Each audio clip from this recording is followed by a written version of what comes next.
jailed Nnamdi Kanu. Nnamdi Kanu is already a celebrity in prison. They said he has already become the president of the prison, but I doubt that is what Nnamdi Kanu wanted. But it must have been conferred on him just by respect, So very soon, you will see that they will, on their own, reverse the most fundamental mistake they ever made regarding Nnamdi Kanu. You can quote me on that. So Nnamdi Kanu is in Sokoto prison. What did we predict to you? That they will do that. But I also predicted that it will be the greatest mistake of their life. And now, the people we asked to protest to prevent Nnamdi Kanu from going to jail are all rushing to Sokoto. I want his family members to give me the right to admit people to see him, so that I can be screening them. And I'll tell you the day the judge who sentenced him is going to go to Sokoto. He's going to go beg, like Fela was begged in Bama prison for doing what is wrong, if he has not done that already. But if he wants to go, tell him to contact me. I will arrange a safe passage to Sokoto. This was the worst thing they could have done to them. When they were taking him to Sokoto, they thought they would ridicule him. When they got to Sokoto, he has turned Sokoto to another Mecca. Yes, pilgrimage. That's what we predicted. They don't have sense because they don't have people who can reason in government. And now, look at where we are. You jailed Nnamdi Kanu. Nnamdi Kanu is already a celebrity in prison. They said he has already become the president of the prison, but I doubt that is what Nnamdi Kanu wanted. But it must have been conferred on him just by respect, So very soon, you will see that they will, on their own, reverse the most fundamental mistake they ever made regarding Nnamdi Kanu. You can quote me on that. So what do you have to say? The judge has ruled that you should be restrained from talking about some issues that incite the public against the government of the day. Don't misquote the judge. You just said that he was talking about national security. I'm not a national security officer. I'm not a police officer. Yes. You also heard me tell the judge that we have a plan to defeat the candidate on the other side. And I will continue to make public policy statements. It's all right. I think we have to give it to the judge that he applied wisdom. Sir, Nnamdi Kanu has been seen of late talking about the safety of the abducted. He was even reassuring the families of the victims that their children are well and safe while in captivity. Doesn't that speak of? Well, what Nnamdi Kanu has come to tell you is that he's the new chief negotiator with the terrorists. So, and that's probably what Tinubu appointed him to be doing now. What they are doing is empowering the terrorists. And it is because they have no capacity to disempower them. So they engage. If Nnamdi Kanu can tell you that they are in good hands, they said, and they are safe where they are, then come and redefine to me the meaning of safety. If a child who is barely 15 to 16 years is not in school and not with their parents, they are not safe. There's nobody who is safe in the hands of deranged kidnappers, terrorists, or bandits. No. So that's why I said maybe you should define to me the meaning of safety. But they are telling you, without missing words, that's the world we are living in. Maybe some of you are still in denial. Do you now support the U.S. coming to rescue Nigeria?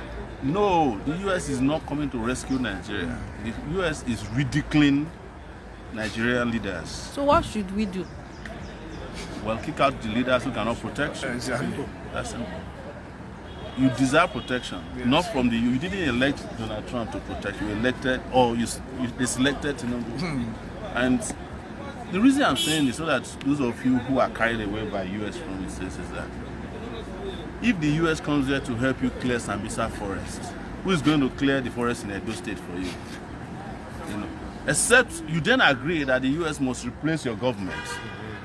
So your next governor in Edo State will be called Moore from Idaho. The one from Ondo State will be from New York. The one from Zamfara, they may not find a governor to go to Zamfara because US people don't like to go to unsafe places. So, and I have restated it again, that as an African, a Pan-Africanist, it is a disgrace that we keep looking for salvation from the people who enslaved us, the people who colonized us. Somebody who took you as a slave 400,000 years ago cannot love you when it is him and his past policies and of their grandparents that put you in the condition there. Have you forgotten the Cold War? You know, have you forgotten colonialism? Have you forgotten their attempts to replace that? They've even trained so many of the soldiers you are seeing today, DSS, they were trained in the US or by the US security agencies. How come the training didn't have any impact on that? So, if you want salvation, build your own country. Elect leaders who can protect you, but always looking for help from people. You know, it's like you are looking for, you know, you are looking for help from a foreign religion, foreign gods. Now you are looking for help from the foreign army to come and help you cleanse your land. They don't have your time. They have, you see, I want to tell you here, the US have what they call attention deficit disorder in terms of international intervention and policies. They don't have time for you to, they don't have time to stay with you. After a while, if it inconveniences them, they leave. But they don't even have any plan to come here except just do some symbolic actions. And then after, at the end, you are still going to need to have your leaders protect you after they have come and gone. That is if they come at all. Do you now support state police? What? State police. Oh, I've always supported state police. Even if but not without proper guidance and you know, regulation. I support state police on the condition that all the policemen will be trained according to the same standards across the country, and that they are well paid, not like in Ondo State where they have an equivalent of state police right now. They don't even have, they have casualization, they don't have appointment letter, they don't have insurance cover. You want people to come and risk their lives for you, and they don't have anything to show that they are working with you. So it has to be properly regulated. You must pay them well, you must provide them with insurance, they must have housing, not barracks, because barracks don't work anymore for me. And they must be properly trained, and they must have rules and regulations.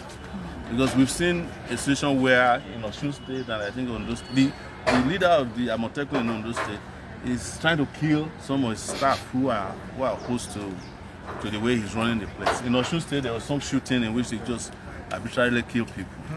So that's why regulations for this are very important for him. But state police, campus police, any police, I'm in support of it, but not rogue law enforcement agencies. A video just resurfaced of Matawale advocating that not all bandits are criminals. And not all criminals are bandits. I don't want to waste my time responding to the likes of what. It's a reflection of where we are. That again, the worst amongst us is governing the most brilliant amongst us. So these are washed-up people that have no business. These are people that should be in jail.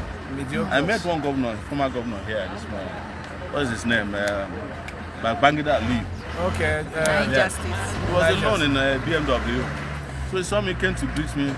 I said, what are you doing here? I said, I've been facing corruption charges for 10 years. I said, why don't you join the APC and stop disturbing yourself?